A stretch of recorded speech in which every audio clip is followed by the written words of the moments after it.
Hi, I'm Matt Mahler with MovieWeb. It's a pleasure to speak with you. Thank you for taking the Hi, time. Matt. This was a really charismatic movie. Thanks, because of this great cast, this great setting, and the energy of it. It made you want to just stick around with these characters for a long time. What was it in the script when you read it that stood out to you most, and what did you sort of change along the way, maybe to reflect yourself better? That's a great question. So when I read the script, I think, it was pitched to me as a rom-com with a South Asian family, and I was like, that sounds interesting. Now let's read that, and as I started reading it, I remember it was the scene with Akshay when they go on their date, and I was very much because obviously the script was not. It didn't have a name that said five blind dates or anything, so I really wasn't expecting any of that to really happen. And as I was reading it, and then you know what happens in that scene, I was super hooked after that. I was like, what is going on in this script? Like, this is bananas. Like, I want to watch this movie. I'd want to watch it. I'd want to make it. And I think is that where I was like, that's so out there and so different. And it's so, we don't see, South Asian people, doing that. And it felt much more like, okay, we could really have fun with a film like this. It has sort of the traditional rom-com tropes, but it's just a little bit off kilter where, you can really sort of work within that space and make it something interesting. And then once I came on board, we always bring our perspective to things. And I think it was also very important for me that what is the message? The message of this film, and especially for Pia, is not that marriage is bad or any of that, because that's what she wants. But, we also say, like, her sister wants to get married. She wants to have those things, which is also okay. It really is not saying one thing or the other is good or bad. It's really you do you, and I think in some ways everybody kind of has that moment where they realize that they should be more authentically themselves. The parents realize that, the sister, the friends, her, all of them are kind of going through that similar journey, while Pia's is the one that's sort of like leading the film through it. And Simone Ashley is great there. Very good comedic timing, but also just very grounded in it. She had said that it was actually she was trepidatious in some ways because there was a vulnerability to not taking herself so seriously, which she says she tends to do. How did you work with her on that and comfort her through that? Yeah, first of all, Simone is a huge fan of rom-coms, and really was very inspired to create something that was very authentically new in her own way.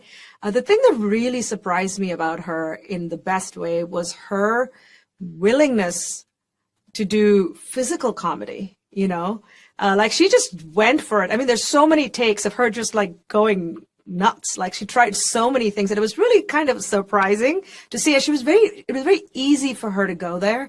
And obviously, she kind of has to play the straight man in a lot of it, the straight woman, while everybody else is a little bit more, going off the walls, so she has to balance things. But she also, wanted to flex those comedy muscles. She has great comedic timing. But it was so important, and I think both of us talked about that a lot, was about balancing that with the more sensitive, grounded parts of the film. It was so important that it stay grounded, that it feels like is somewhere rooted in reality to an extent, without it being like too broad and out there. So we certainly talked about that to sort of find that right sweet spot where the tone felt balanced. It works. Did you have a favorite of the five dates, or the five dates to film? Was it the one you had already mentioned? That one was great. That was actually the first thing we ever shot, was that scene. And that was interesting for sure. That was a great scene. Because in that one, we really wanted to make sure that it was believable that they could get together, right? Like there was a chance there, which I think is really interesting. Each scene was so different, and I I think each of them were funny and challenging and interesting for different reasons. Like Asim's scene was like pretty much improvised as we went along because, you know, he came into the film and he had ideas and then the writer and I worked on. And then there was Phil Dunster's scene was so funny. There's so much of it that didn't make the cut because the film ended up being too long, but there was so many funny things. And again, with him, we didn't want to go too stereotypical in some ways with like the self-help guru, you know, with like whatever, you know, dreads or whatever. We wanted to still keep him kind of weirdly grounded, but you're not sure. Like even she's not sure, like, do I like this or do I not like this? Like, is this weird? Like, should I engage? You know, so, and I think that was important because Pia does go into the dates pretty open. Like, she's not just poo-pooing it right off the bat. Like, she's like, I'll go down this path and see what happens, you know, which is what I think is really interesting about her as a character, is that she's so open, you know. I think marriage, like rom-coms, there's a different perception socially of this thing that has, you know, been such a dominant part of culture for the last 100 years. Rom-coms have changed. I was thinking yesterday, Nora won Best Picture, and at its very basis, you could call it a rom-com, just extremely different.